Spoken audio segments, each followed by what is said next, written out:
यार अपने स्त्री जैसे आइकॉनिक इतना पॉपुलर कैरेक्टर को यूज कर लिया बिना बताए। इतना बड़ा टी सीरीज जैसे प्रोडक्शन कंपनी किसी दूसरे के कैरेक्टर को यूज करने के लिए एक सिंगल परमिशन तक भी नहीं मांगा, ऊपर से किसी दूसरे प्रोडक्शन हाउस के पिक्चर को पोक, मतलब चोरी तो छोड़ी उसके ऊपर सीना जोड़ी। ये क्या अंडरवर्ल्ड बकचोद। Okay, I do not have any expectation with Hera Pheri 3। यार साजिद नटियालवाला को कोई समझाओ कि वो पिक्चर बना रहे हैं, कोई नटराज का पेंसिल नहीं कि कभी भी टूट जाए।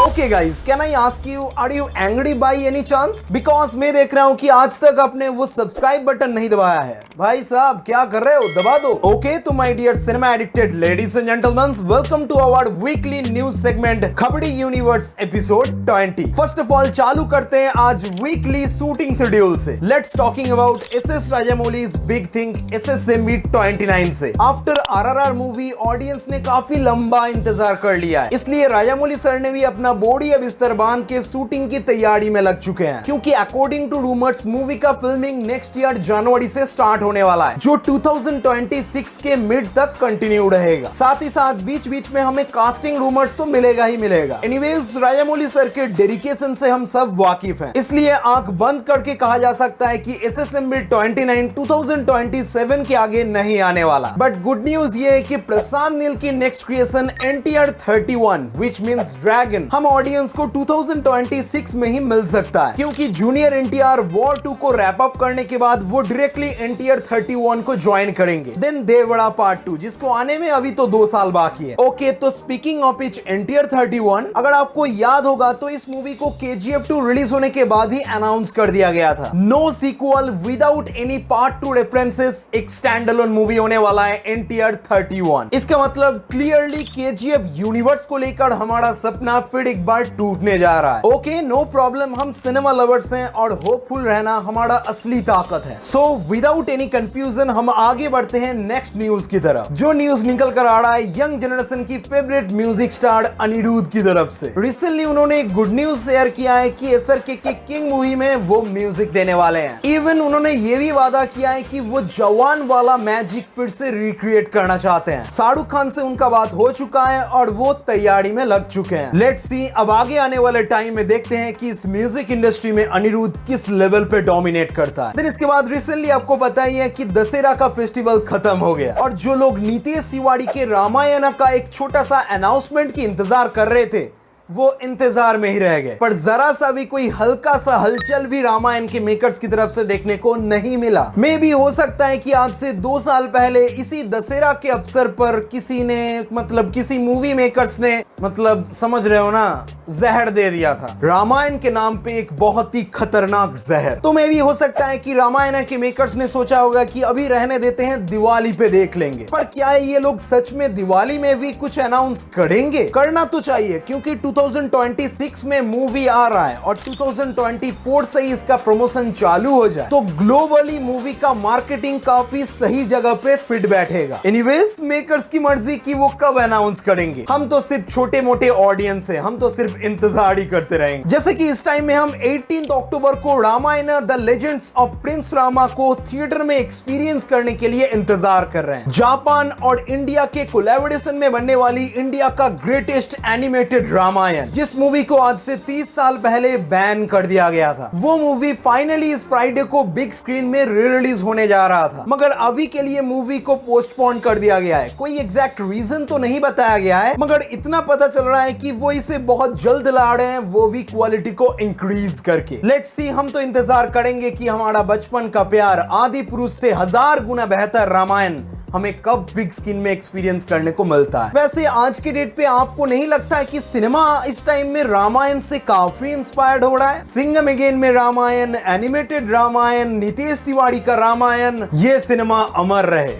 जय श्री राम। ओके तो अब कुछ स्मॉल बट इंपॉर्टेंट अपडेट्स को कवर कर लेते हैं। फर्स्ट ऑफ ऑल, इस बार मैं कोई मजाक उड़ाने के मूड में नहीं हूँ भाई साहब। मुझे पर्सनली डायरेक्टर शंकर का ये आपा पसंद नहीं आ रहा है। आपने इंडियन 2 के नाम पे एक टट्टी बनाया है, ठीक है हम मानते हैं, पर क्या आपने गेम चेंजर के नाम पे कोई हलवा बनाया है जो आप इस पिक्चर को इतना पका रहे हो? भाई हम ऑडियंस को पिक्चर देखनी है, आईफोन 17 नहीं कि साल भर लोग वेट करेंगे कि कब किडनी बेचने का टाइम आएगा। ऑडियंस ऑडियंस को ना इतना हल्के में मत लो। पिक्चर थिएटर में किसी कोने में सड़ेगा, कोई भी भाव नहीं देगा। पहले आपने मूवी को मई में रिलीज करने का प्लानिंग किया, देन मूवी शिफ्ट हो गया जून में, देन अगस्त में, देन क्या हुआ, आपने बताया कि सितंबर में आएगा, देन आपने कहा कि अब छोड़ो दिवाली में ही आएगा, देन क्या आपने सोचा कि चलो क्रिसमस में रिलीज करते हैं। पर अब बेशर्मी का हद पार करते हुए आप लोग कह रहे हो कि हम आ रहे हैं जनवरी में। पिक्चर ला रहे हो या फिर टट्टी कि निकल ही नहीं पा रहा है।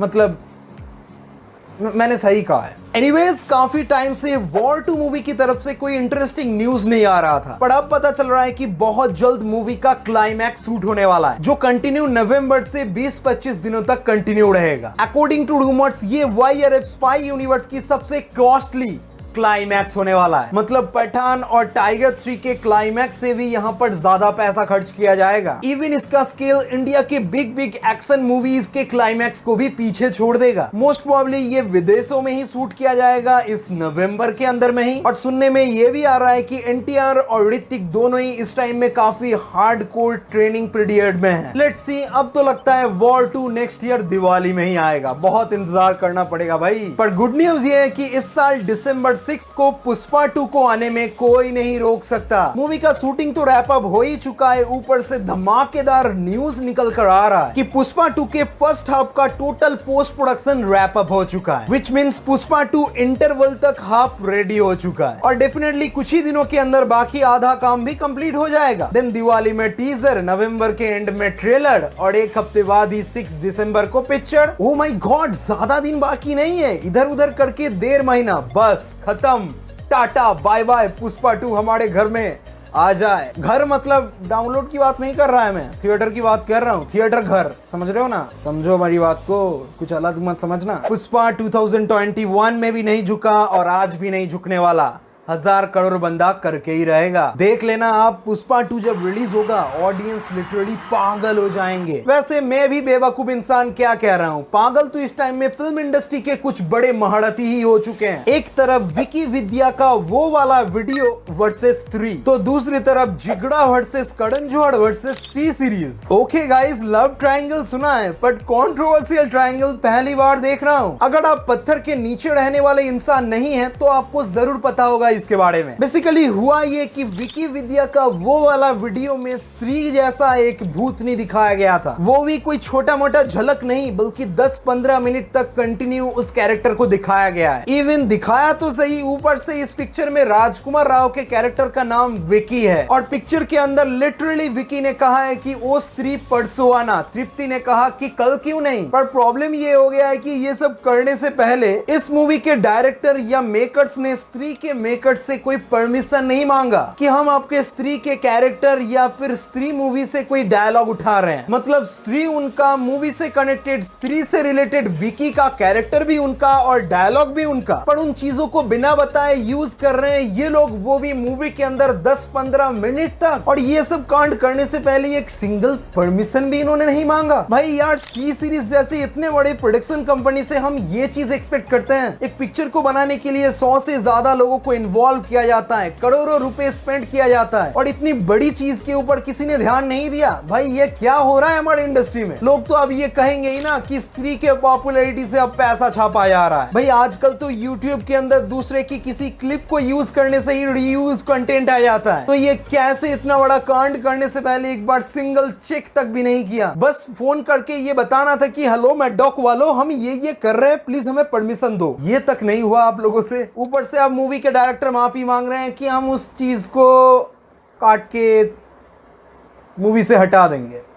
बहुत बड़ी बात है भाई साहब। बस अब इतना ही नहीं, कंट्रोवर्सी नंबर 2, टी सीरीज का मालकिन विच मींस भूषण कुमार जी का पत्नी, जिनके बैनर तले विकी विद्या पिक्चर बनी हुई है, वो अचानक से इंस्टाग्राम में एक पोस्ट डाल के कूल बन रही थी कि कैसे आलिया भट्ट की जिगड़ा मूवी के मेकर्स कॉर्पोरेट बुकिंग करके थिएटर फुल बता रहे हैं, जबकि थिएटर खाली था। हम ऑडियंस हैं, हम जानते हैं कि आजकल कॉर्पोरेट बुकिंग का जमाना है, ये सब चलता रहता है, मगर इन्होंने ही वो बात क्यों कहा ये तो आप जरूर सोच रहे हो ना कि इससे इनको क्या फर्क पड़ता है। डायरेक्टली इन्होंने कुछ तो नहीं कहा, मगर इंटरनेट ने इसका रीजन ढूंढ निकाला है। बेसिकली हुआ ये कि आज से 4-5 महीने पहले टी सीरीज के मालकिन ने एक पिक्चर बनाई थी जिसमें वो लीड रोल में भी थी। उस पिक्चर से आलिया भट्ट की जिगड़ा मूवी का प्लॉट थोड़ा बहुत सिमिलर फील होता है। उनका कहना है कि 70 to 80% सिमिलर है, इसलिए अब ये लड़ाई जिगड़ा मूवी के मेकर्स से धर्मा तक पहुंच चुकी है। बस अब इसी आग में इनडायरेक्टली घी डाल दिया है हमारे करण जौहर भाई साहब ने। उन्होंने डायरेक्टली तो कुछ नहीं कहा, मगर उनका कहना था कि किसी और को चोर बताने से पहले खुद देखो कि क्या कर रहे हो, स्त्री को चुरा रहे हो। विच मीन्स मैंने पिछला कंट्रोवर्सी बताया कि विकी विद्या ने स्त्री के कैरेक्टर को बिना बताए उठा लिया है